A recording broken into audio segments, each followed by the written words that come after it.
갓 구운 빵의 고소한 냄새와 달콤한 바닐라 향이 가게 안을 가득 채우고 있었다. 민서에게 그녀의 작은 빵집 스위트 헤이븐은 세상의 모든 시름을 잊게 해주는 유일한 안식처였다. 그녀는 숙련된 솜씨로 갓 완성된 케이크 위에 섬세한 크림 장식을 올렸다. 이 일을 할 때만큼은 그녀는 세상에서 가장 행복한 사람이었다. 하지만 그녀의 얼굴에는 깊은 수심이 드리워져 있었다. 그녀의 시선이 계산대 위에 쌓여있는 고지서 더미로 향했다. 그 중에서도 가장 위협적인 것은 거대 건설사 에이펙스 코퍼레이션의 자회사에서 보낸 공식 서한이었다. 그들은 이 낡은 상가 전체를 헐고 새로운 복합 쇼핑몰을 지을 계획이라며 헐값에 가게를 넘기라고 종용했다. 만약 거절한다면 다음 달부터 임대료를 감당할 수 없는 수준으로 인상하겠다는 협박도 잊지 않았다. 서한은 한숨을 쉬었다. 이 가게는 그녀의 꿈이자 인생 그 자체였다. 그녀는 결코 포기하고 싶지 않았지만 거대한 자본의 힘 앞에서 그녀는 너무나도 무력했다. 텅 빈 가게 안을 둘러보는 그녀의 마음은 무겁게 가라앉았다. 엎친 데 덮친 격으로 며칠째 구준비가 내리면서 손님의 발길마저 뚝 끊긴 상태였다. 그녀가 가게 문을 닫으려던 늦은 오후였다.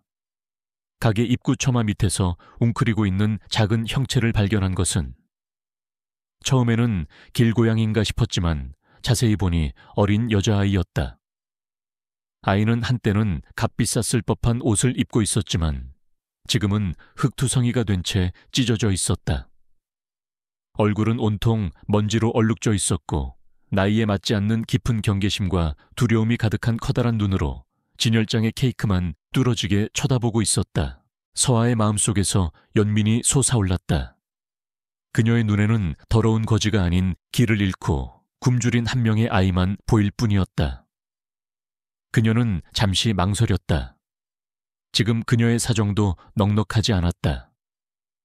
케이크 하나를 공짜로 내어주는 것은 작은 손실일지 몰라도 하루하루를 버티고 있는 그녀에게는 결코 작은 손실이 아니었다. 하지만 그녀는 굶주린 아이를 외면할 만큼 냉정한 사람이 아니었다. 결국 그녀의 선한 마음이 이겼다. 그녀는 가게 문을 열고 빗속에서 떨고 있는 아이에게 최대한 부드러운 목소리로 말을 걸었다. 얘야, 비 맞지 말고 안으로 들어오렴.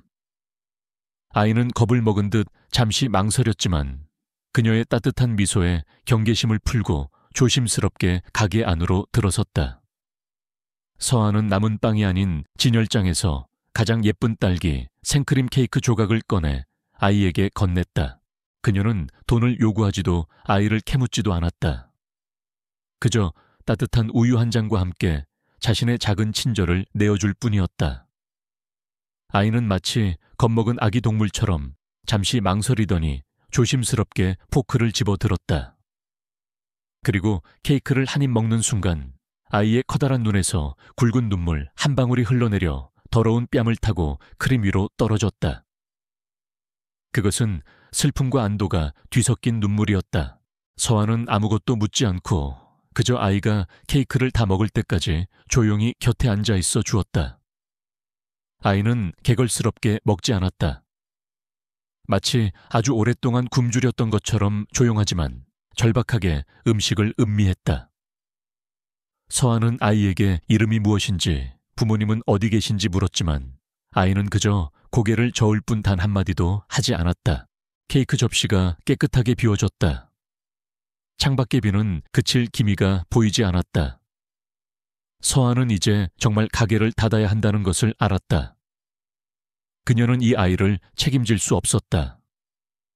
그녀는 조심스럽게 아이에게 이제 엄마 아빠를 찾으러 가야 하지 않겠냐고 말했다. 그러자 아이는 겁에 질린 표정으로 고개를 세차게 저었다.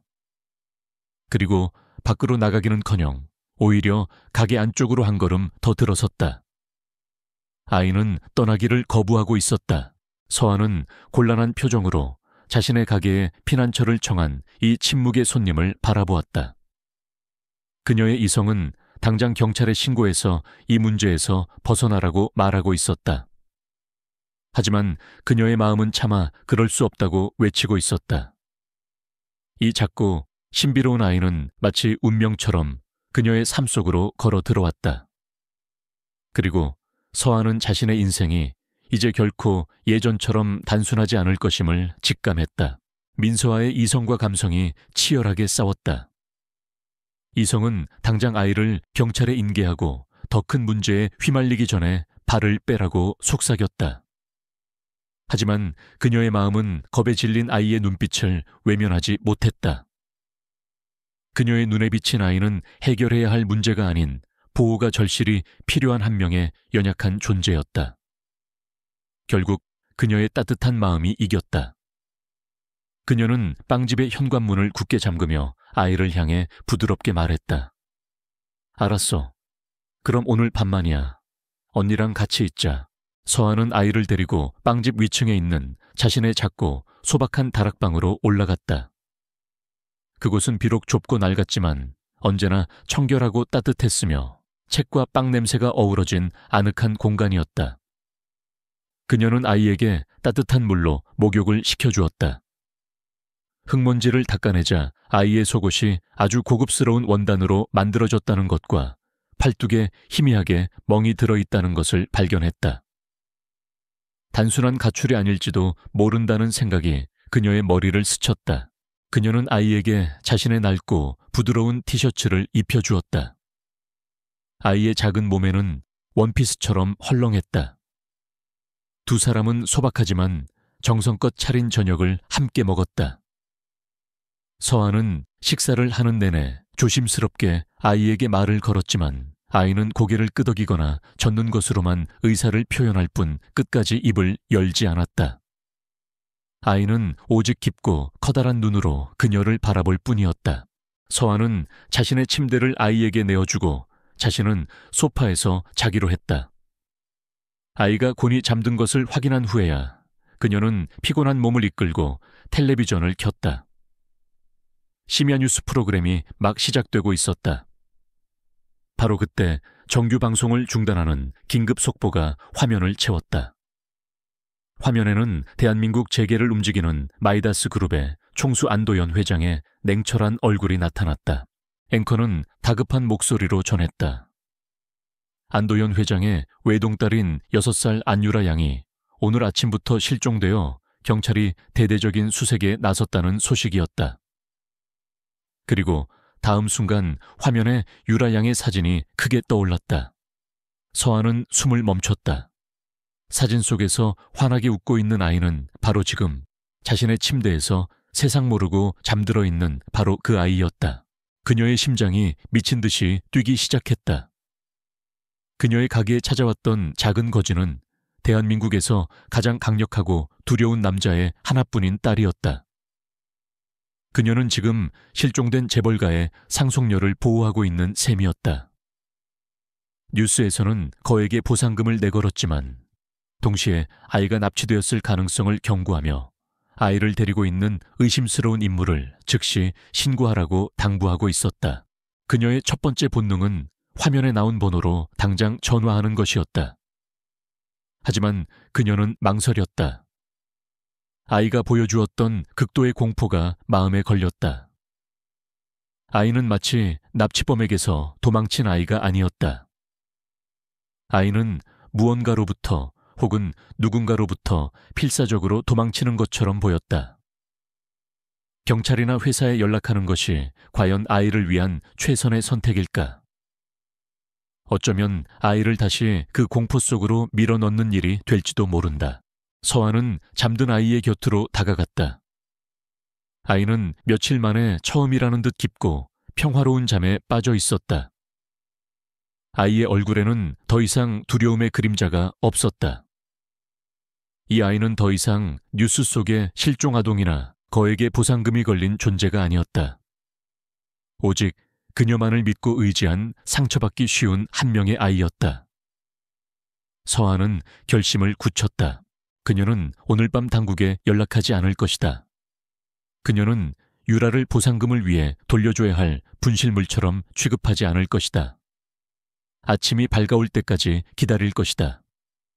그리고 다시 한번 아이의 신뢰를 얻어 아이가 왜 도망쳐야만 했는지 그 이유를 알아내기 위해 노력할 것이다.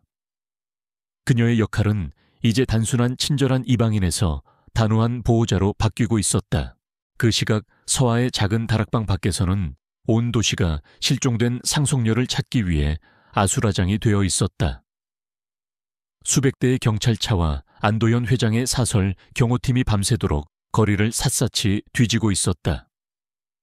하지만 도시 전체가 애타게 찾고 있는 그 아이는 지금 가장 안전하고 조용한 공간에서 가난한 제빵사의 보호 아래 깊은 잠에 빠져 있었다.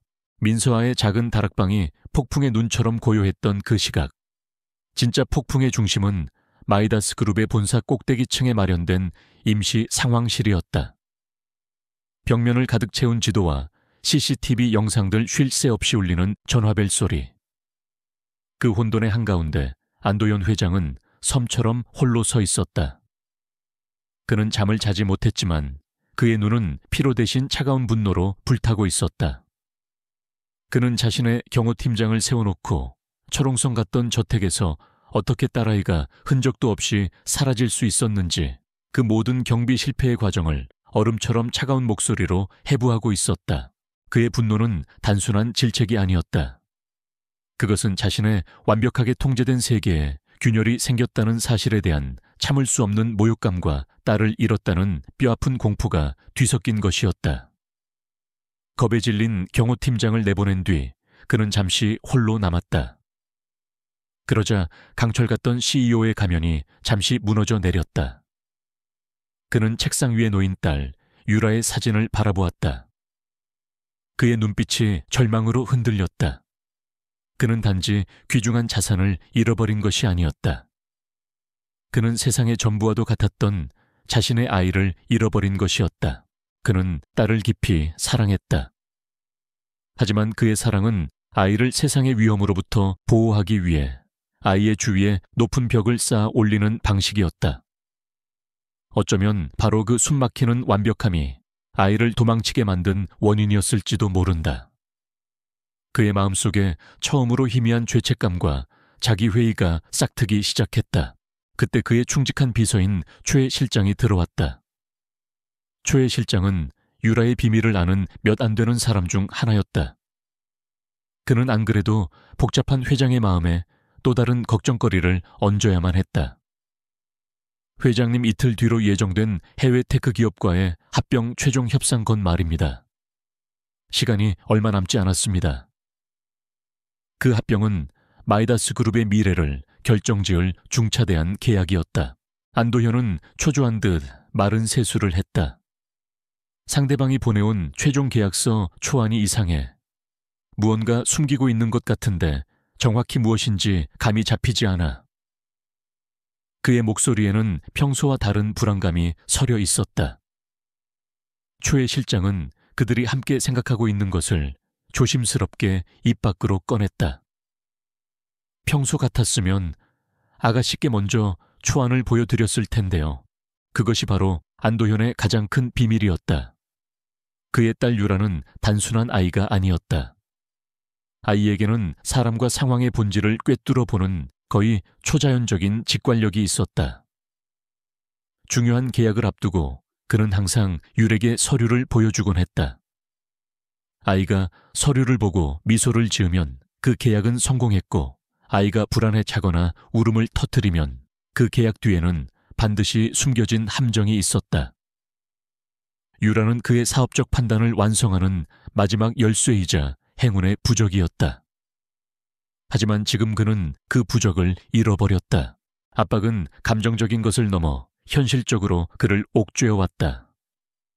유라의 실종 소식에 주식시장은 민감하게 반응했고, 마이다스 그룹의 주가는 불안정하게 요동치고 있었다. 그때 그의 오랜 라이벌인 에이펙스 코퍼레이션의 양 회장에게서 전화가 걸려왔다. 그는 위로와 지지를 가장한 목소리로 말했다. 안 회장, 이런 중차대한 시기에 큰일을 당해서 어쩌나. 마음이 복잡해서 중요한 판단을 그르치는 건 아닌지 모르겠군. 그의 말에는 교묘한 조롱과 위협이 담겨 있었다. 그 전화는 안도현의 분노와 절박함에 기름을 부었다. 그는 적들이 자신의 약점을 파고들기 위해 어둠 속에서 입맛을 다시고 있다는 것을 알았다. 그는 딸을 찾아야만 했다. 자신의 무너지는 마음을 위해서만이 아니라 거대한 제국의 생존을 위해서라도. 경찰의 수사가 지지부진하고 사설팀의 수색도 성과가 없자 그의 마지막 자존심마저 끊어졌다.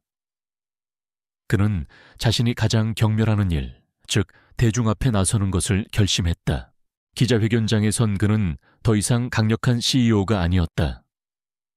그는 처음으로 대중 앞에서 지치고 상처받기 쉬운 한 아버지의 모습을 드러냈다.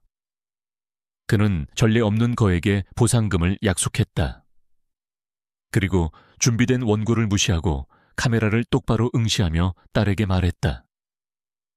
유라야, 이걸 보고 있다면 아빠가 미안하다. 제발 집으로 돌아와 줘. 아빠는 그저 네가 안전하기만 하면 된단다. 그의 진심 어린 호소는 대중의 마음을 움직였다.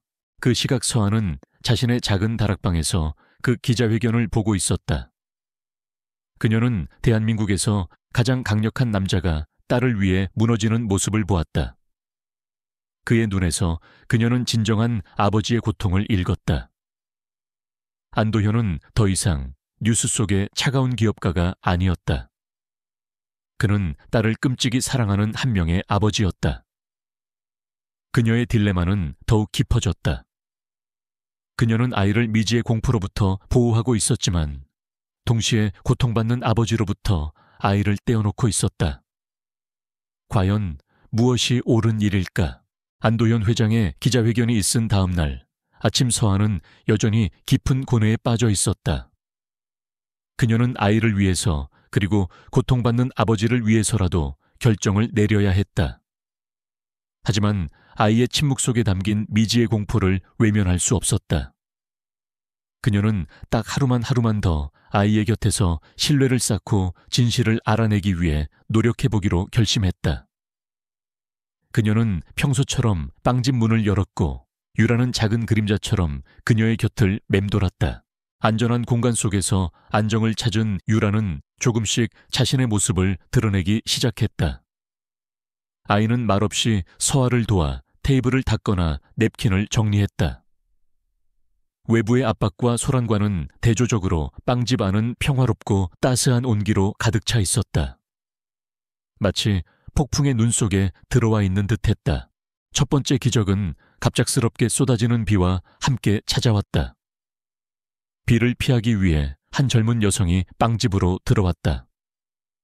그녀는 잔뜩 인상을 쓴 채 오직 커피 한 잔만을 원하고 있었다. 그녀는 익명으로 활동하며 솔직하고 냉정한 평가로 명성을 떨치고 있는 유명 음식 블로거였다.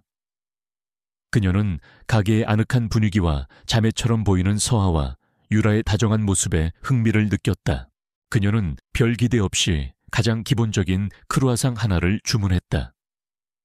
하지만 한 입 베어 무는 순간 그녀의 눈이 동그래졌다. 그녀의 미간을 찌푸리게 했던 세상 모든 걱정이 사라지는 듯한 맛이었다.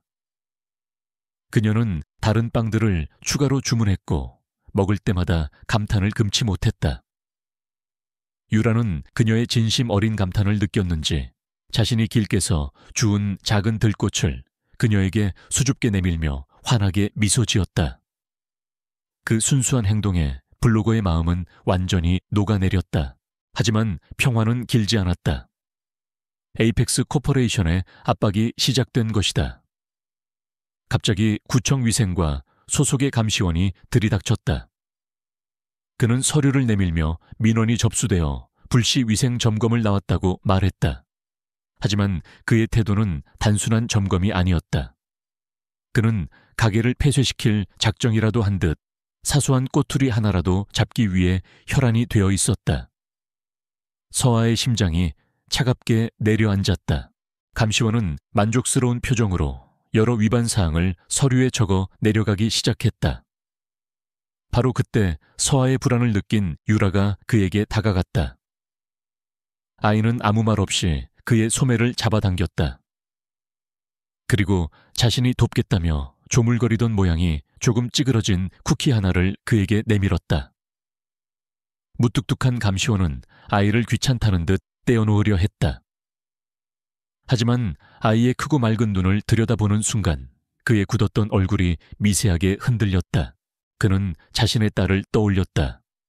그리고 자신이 왜 이 일을 시작했는지를 생각했다. 거대 기업의 하수인이 되어 정직한 소상공인들을 괴롭히기 위함이 아니었다. 그는 한숨을 깊게 내쉬고는 들고 있던 펜을 내려놓았다. 그는 서에게 시정 명령서만을 건네며 말했다. 다음 주까지 이 사소한 문제들을 해결하시오. 그리고 따님이 참 귀엽군요. 그는 그대로 가게를 나갔고 서아는 예상치 못한 상황에 망연자실했다. 그날 저녁 음식 블로거의 리뷰가 인터넷에 올라왔다. 그것은 스위트 헤이븐을 숨겨진 보석이라 칭하며 빵의 맛뿐만 아니라 가게에 담긴 영혼까지 극찬하는 열정적인 글이었다. 그 글은 순식간에 입소문을 타며 온라인을 뜨겁게 달구었다. 다음 날 아침 서아의 빵집 앞에는 개업 이래 처음으로 손님들이 길게 줄을 서는 기적이 일어났다. 서아는 밀려드는 손님들을 보며 몇 달 만에 처음으로 희망이라는 감정을 느꼈다. 그녀는 북적이는 가게를 보며 행복하게 웃고 있는 유라를 바라보았다. 그녀는 어쩌면 이 아이가 정말로 행운을 가져다주는 부적이 아닐까 하는 엉뚱한 상상을 했다. 물론 말도 안 되는 이야기라고 금세 생각을 지웠지만 그 기묘한 느낌을 떨쳐낼 수는 없었다. 한편 안도현의 상황실은 수천 건의 허위 제보로 인해 마비 상태에 빠져 있었다. 한 젊은 분석 요원은 실종 아동에 대한 SNS 언급을 검색하는 단조로운 임무를 맡고 있었다. 그는 시간을 때우기 위해 화제가 된 음식점 게시물을 훑어보다가 우연히 스위트 헤이븐의 리뷰를 보게 되었다. 그가 창을 닫으려던 순간 사진 한 귀퉁이에 흐릿하게 찍힌 작은 아이의 모습이 그의 눈에 들어왔다. 사진은 흐릿했지만 아이의 양갈래로 따은 머리가 낯익었다. 그는 혹시나 하는 마음에 빵집의 위치와 그 거리의 CCTV 영상을 교차 분석했다. 그리고 마침내 찾아냈다. 이틀 전 실종된 안유라 양과 인상착의가 완벽하게 일치하는 더러운 옷차림의 아이가 그 빵집으로 들어가는 영상을. 분석 요원의 심장이 멎었다. 그는 자리에서 벌떡 일어나 떨리는 목소리로 외쳤다. 찾았습니다.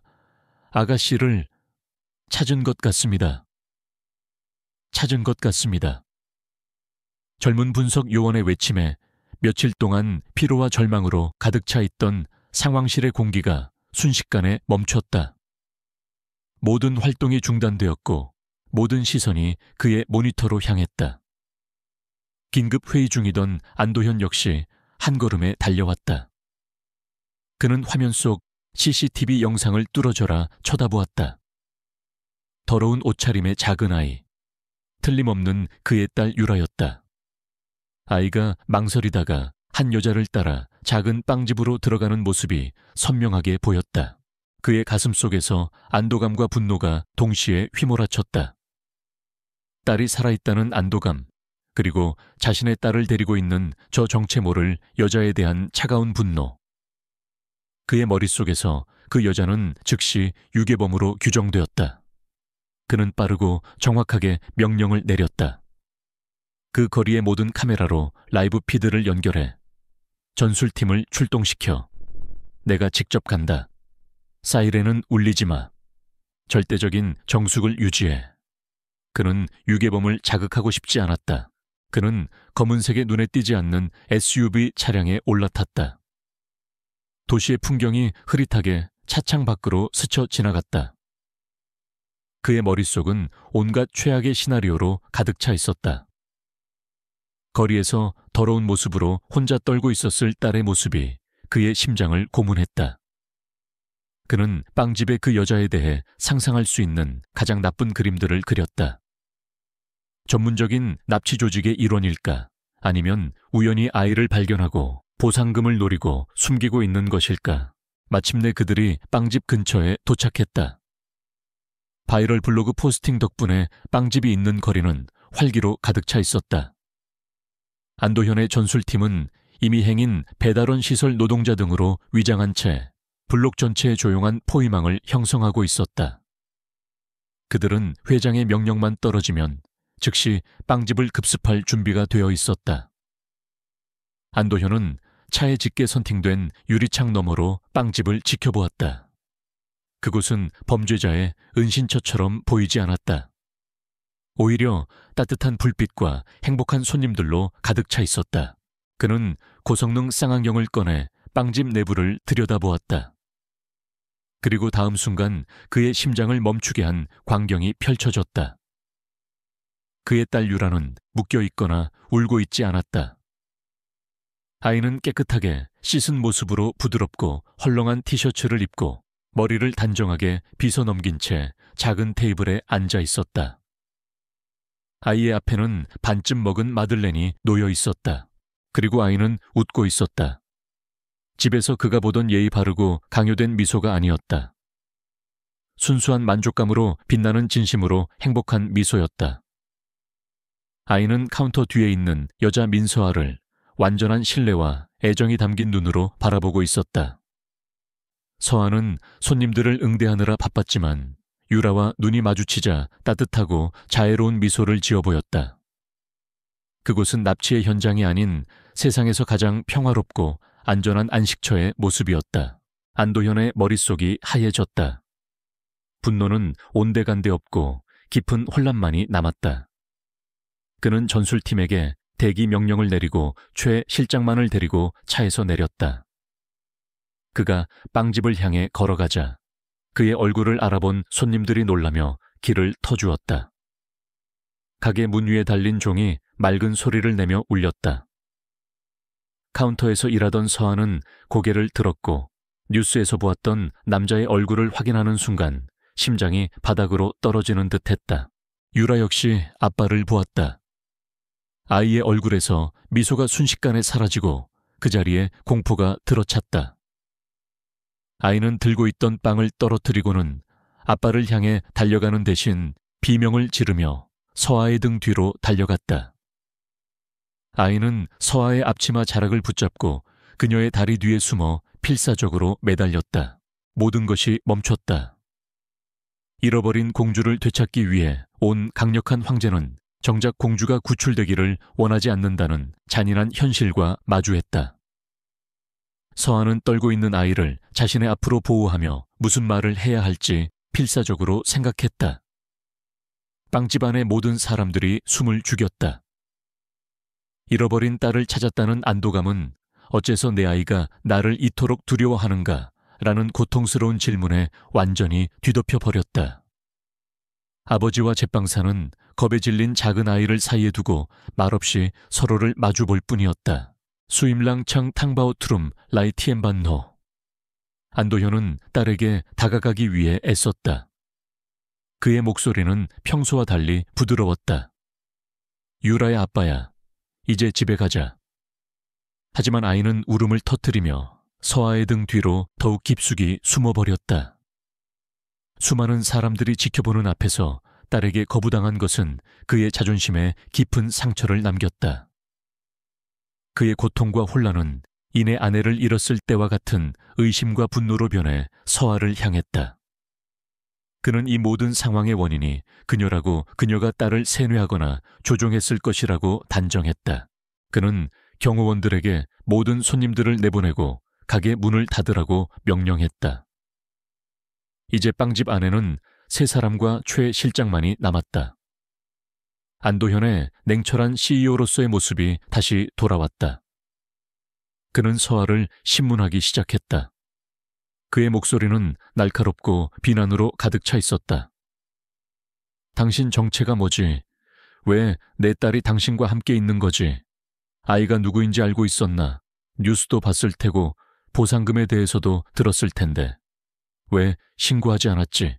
서아는 그의 위압적인 기세에 주눅이 들었지만 물러서지 않았다. 그녀는 침착하게 길을 잃고 겁에 질린 아이를 발견하고 보호해 주었을 뿐이라고 설명했다. 그녀는 신고하려 했지만 아이가 무엇으로부터 도망쳤는지 이해하기 전까지는 아이를 잠재적으로 위험한 상황으로 돌려보낼 수 없었다고 말했다. 그녀의 말에는 진심이 담겨 있었지만 자신의 고통과 의심에 눈이 먼 안도현은 그녀의 말을 곧이곧대로 들으려 하지 않았다. 바로 그때 초의 실장이 조심스럽게 끼어들었다. 그는 서아를 변호하려는 것이 아니라 회장에게 객관적인 사실을 보고하기 위함이었다. 회장님 이 빵집 스위트 헤이븐은 불과 며칠 전만 해도 파산 직전이었습니다. 에이펙스 코퍼레이션의 자회사로부터 압박을 받고 있었고요. 그런데 갑자기 유명 음식 블로거가 극찬하는 리뷰를 올리고 적대적이던 위생 단속반이 갑자기 태도를 바꾸는 등 하룻밤 사이에 가게의 운명이 바뀌었습니다. 최 실장은 잠시 말을 멈추고 결정적인 부분을 덧붙였다. 이 모든 일은 아가씨께서 이곳에 도착하신 이후에 일어난 일입니다. 안도현의 머릿속이 복잡해졌다. 제빵사의 이야기는 진실처럼 들렸다. 하지만 그것보다 더 중요한 것은 딸의 행운이 이곳에서 명백하게 작동하고 있다는 사실이었다. 유라는 단지 안전한 것이 아니었다. 아이는 행복해 보였다. 그리고 아이의 행복은 언제나 그랬듯 실질적이고 긍정적인 결과를 만들어내고 있었다. 이것은 그의 비즈니스적인 두뇌가 결코 무시할 수 없는 현실이었다. 그의 접근 방식이 완전히 바뀌었다. 그는 유라를 강제로 데려갈 수 없다는 것을 깨달았다. 그것은 아이에게 더 큰 상처를 줄 뿐이다.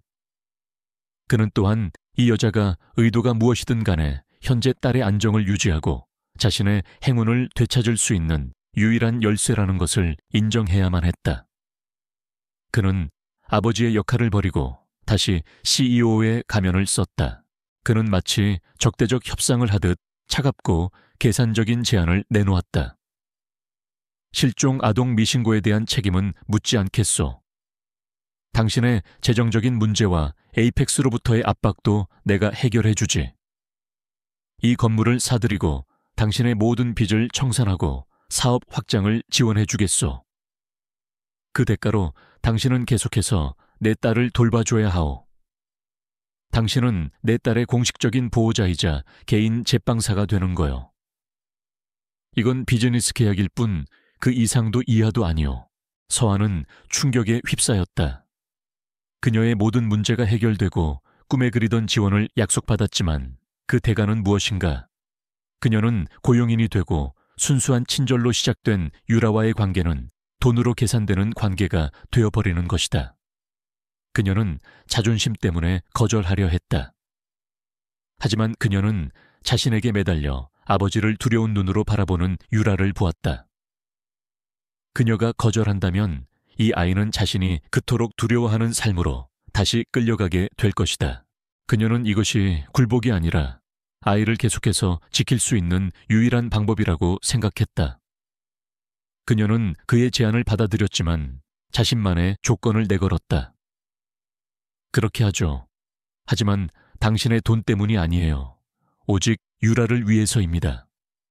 그리고 아이의 행복을 위한 모든 결정권은 저에게 있어야 합니다. 이건 비즈니스 계약이 아니라 한 아이를 위한 약속이에요. 안도현은 그녀의 당돌함에 잠시 놀랐지만 현재로서는 그녀가 필요했기에 그녀의 조건을 받아들였다. 불안한 동맹이 맺어졌다. 그는 빵집을 떠났다. 딸을 찾았지만 집으로 데려갈 수는 없었다. 그는 이 싸움에서 졌다. 그는 빵집 주위에 삼엄한 경호를 배치했고 서아의 작은 안식처는 하루아침에 황금으로 만들어진 새장이 되었다. 서아는 잠든 아이를 품에 안고 남았다. 그녀는 자신의 재정적인 문제를 해결했지만 동시에 자기 딸조차 두려워하는 대한민국에서 가장 강력한 남자와 위험하고 복잡한 동맹을 맺게 되었다. 에이펙스 코퍼레이션의 양 회장은 자신의 호화로운 사무실에서 뉴스를 보고 있었다. 그의 얼굴은 분노로 일그러져 있었다. 뉴스는 더 이상 실종된 아이에 대한 것이 아니었다.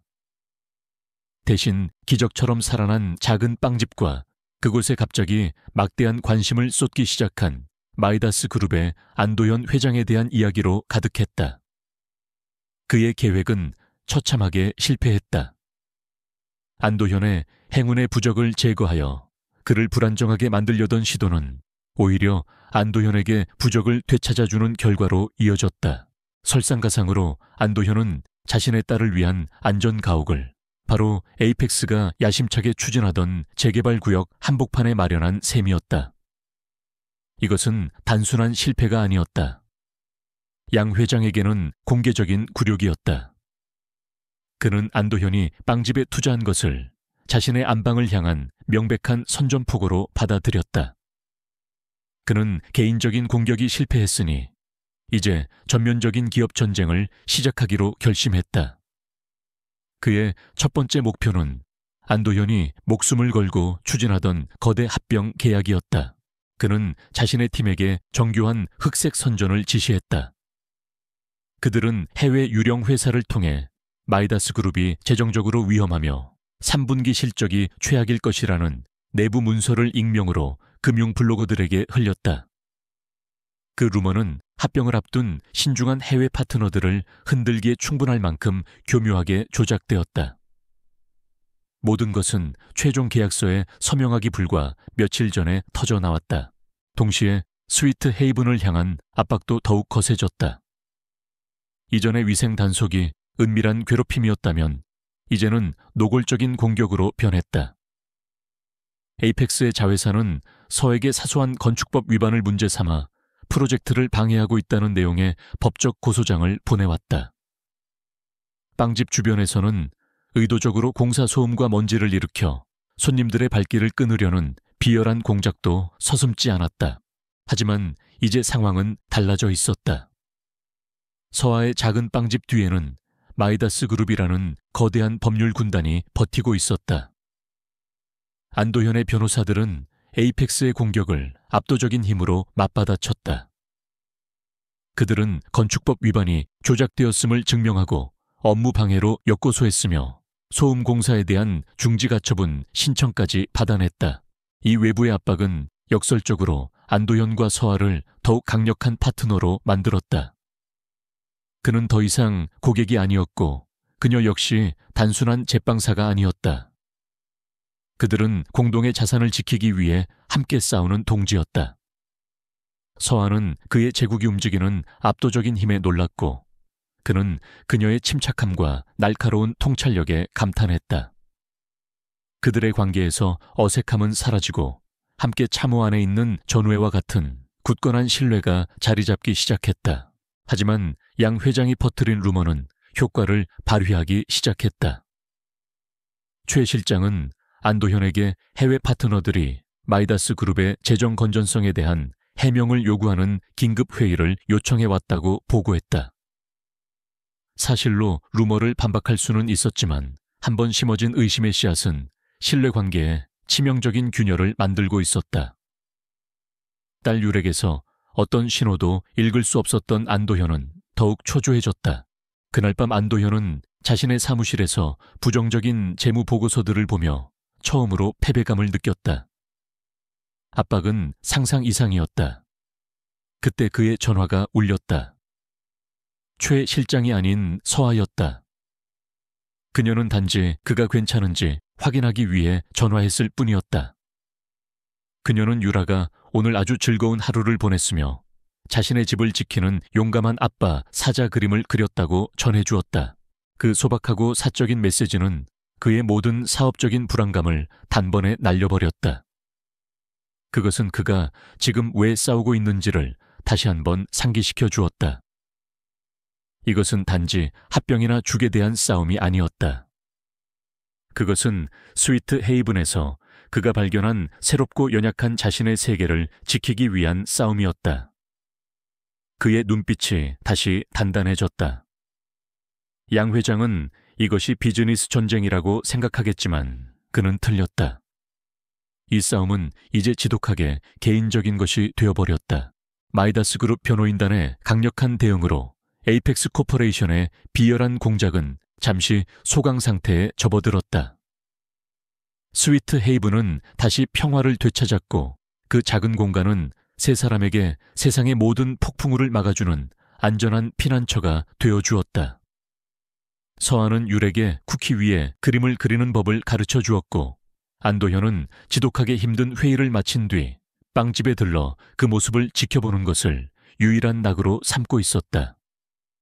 그는 난생 처음으로 평범한 가족이 주는 평온함을 느끼고 있었다.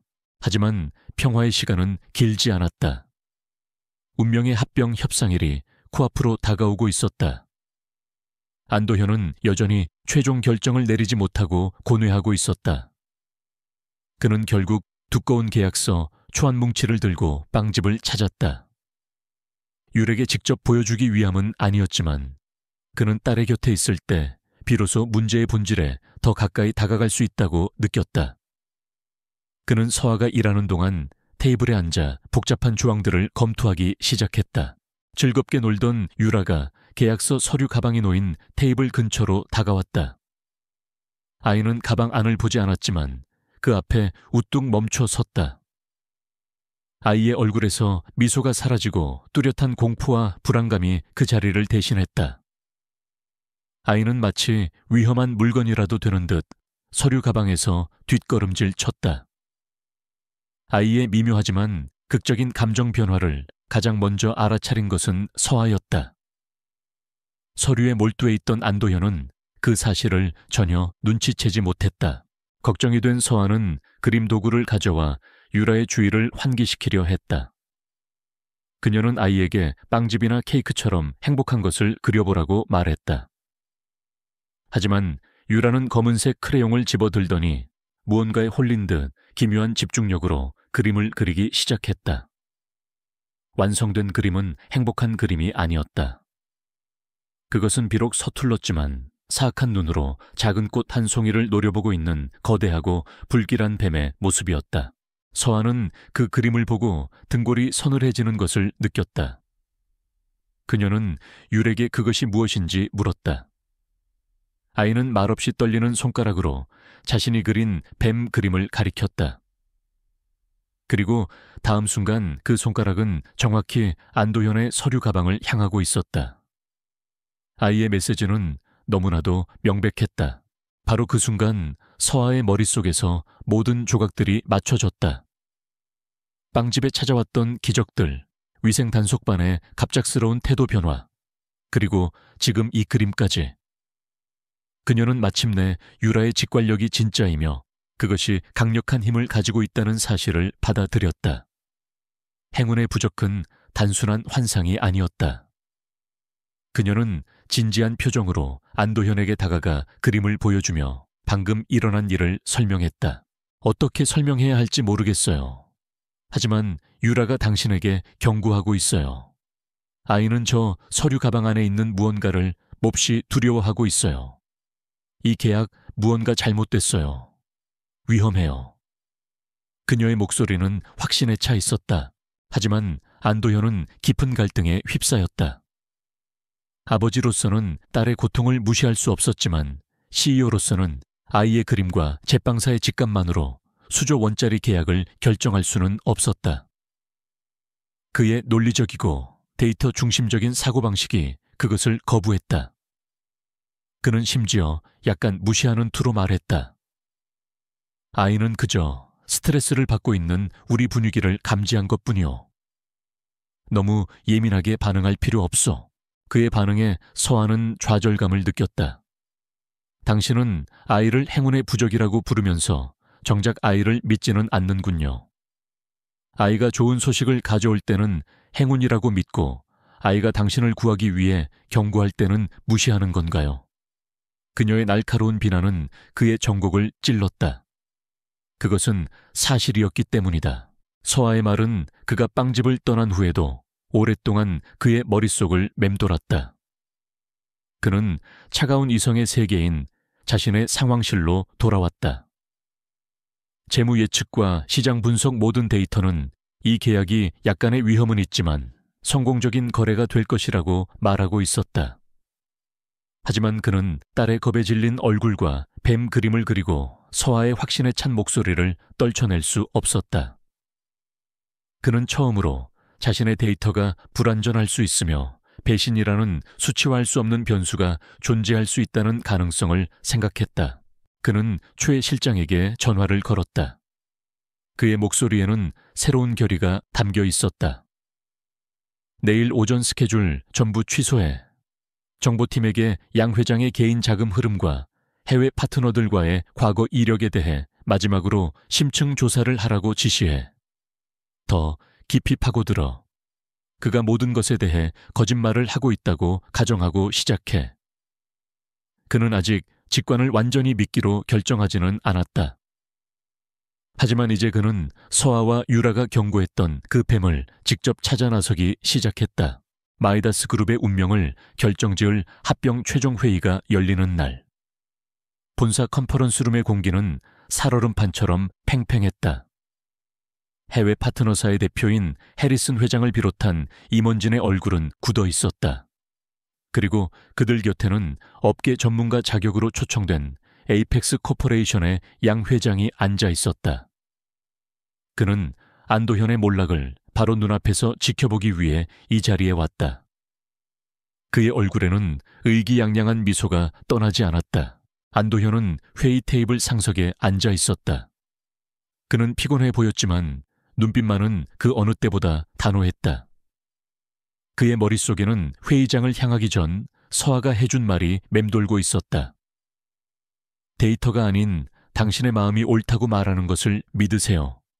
그리고 유라를 믿으세요. 그녀의 목소리는 그에게 있어 가장 강력한 부적이었다. 회의가 시작되자마자 해리슨 회장은 마이다스 그룹의 재정 불안정성에 대한 루머를 언급하며 포문을 열었다. 그는 이사회에 깊은 우려를 표명하며 안도현 회장이 납득할 만한 해명을 내놓지 못한다면 이 계약을 파기할 수밖에 없다고 선언했다. 양 회장이 기다렸던 순간이었다. 그는 위선적인 동정심을 가장하며 끼어들었다. 참으로 안타까운 일이요. 아마도 이번 계약은 지금의 마이다스 그룹에게는 너무 버거운 일이었을지도 모르지. 안도현의 임원들은 패닉에 빠졌다. 그들은 회장에게 루머를 반박할 자료를 제시하여 어떻게든 계약을 살려야 한다고 눈짓을 보냈다. 하지만 안도현은 움직이지 않았다. 그의 머릿속에서 이성과 직관이 마지막 전쟁을 벌이고 있었다. 밤샘 조사를 통해 그의 팀이 양 회장의 수상한 자금 흐름을 일부 포착했지만 아직 결정적인 증거는 아니었다. 그는 불완전한 데이터와 자신의 사업적 본능을 믿을 것인가? 아니면 행운의 부적과 한 제빵사의 믿음을 따를 것인가? 그는 마침내 결정을 내렸다.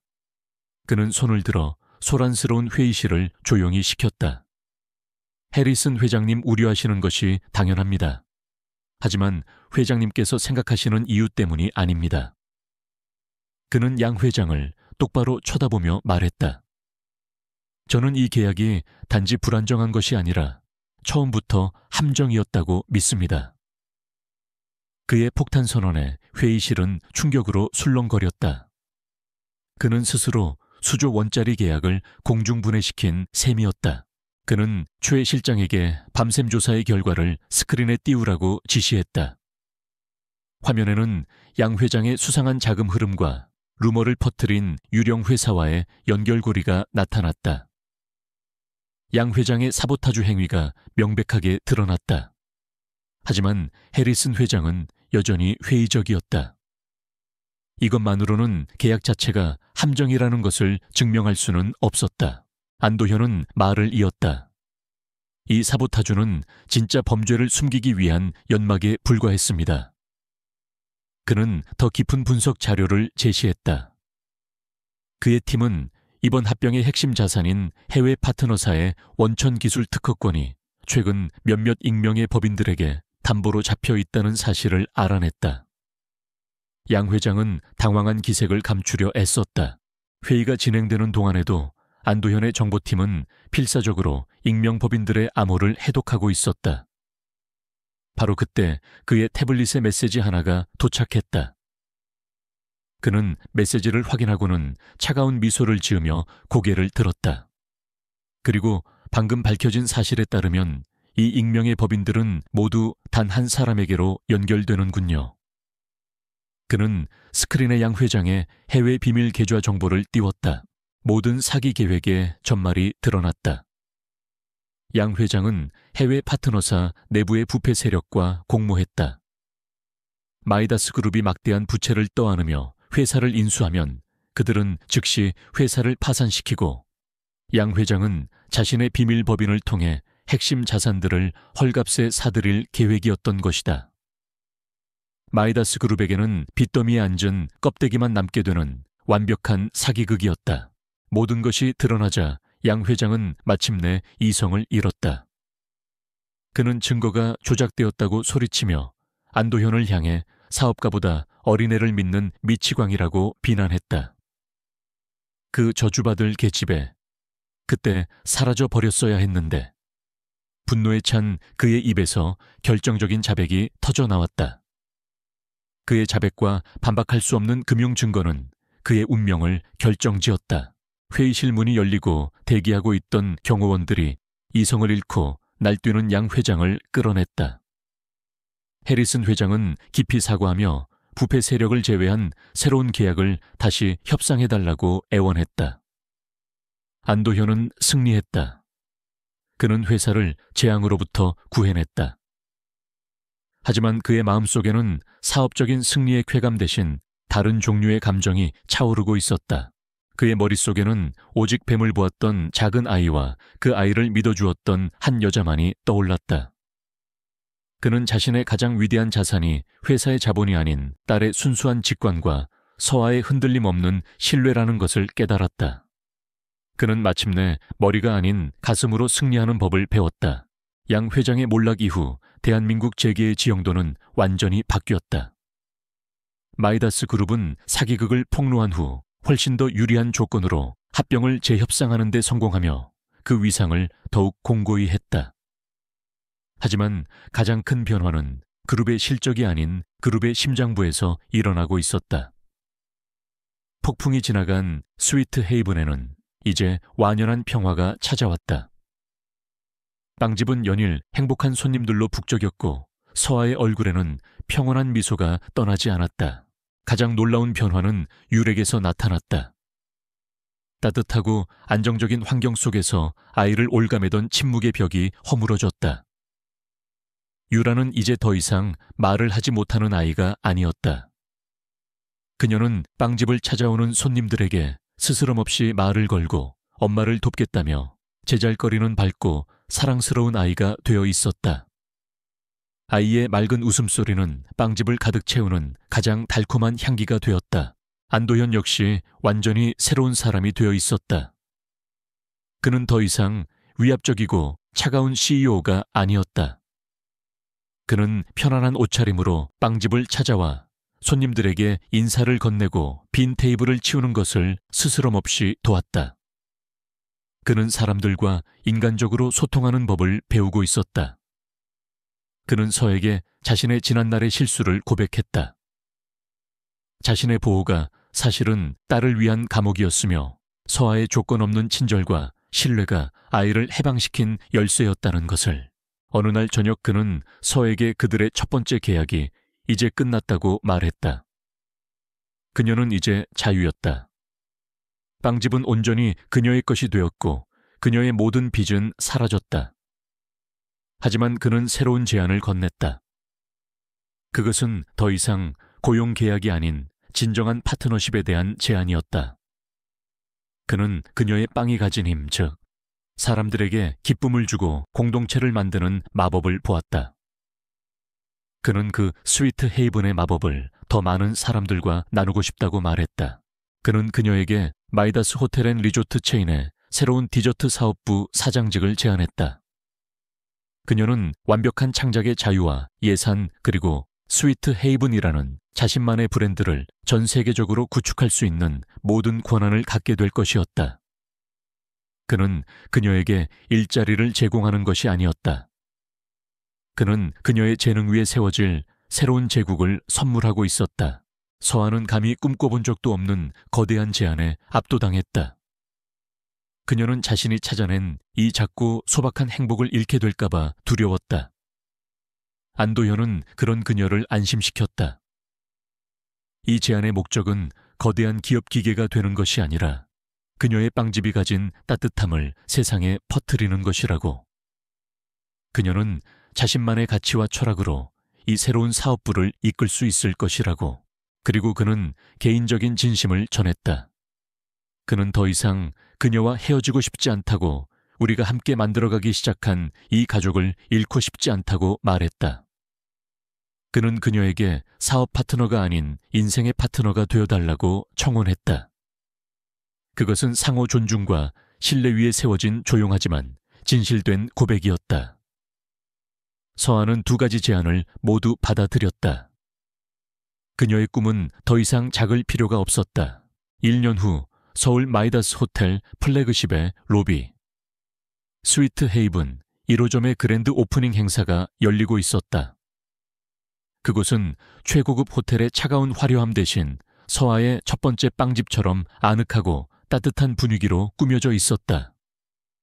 서아는 당당하고 빛나는 모습으로 마스터 파티시에이자 사장으로서 손님들을 맞이했다. 안도현은 CEO가 아닌 자랑스러운 남편으로서 그녀의 곁을 지켰다. 그리고 이제는 밝고 수다스러운 소녀가 된 유라가 이 새로운 시작을 알리는 리본을 잘랐다. 세 사람은 함께 서서 서아의 달콤한 작품들을 즐기는 사람들로 가득 찬 카페를 바라보았다. 안도현이 아내의 귓가에 속삭였다. 이것이야말로 세상에서 가장 달콤한 성공이군. 피와 전통이 아닌 위기 속에서 신뢰와 사랑으로 맺어진 새로운 형태의 가족. 그들의 이야기는 이제 막 사람들을 위한 기쁨을 창조하는 진정한 성공의 첫발을 내딛고 있었다.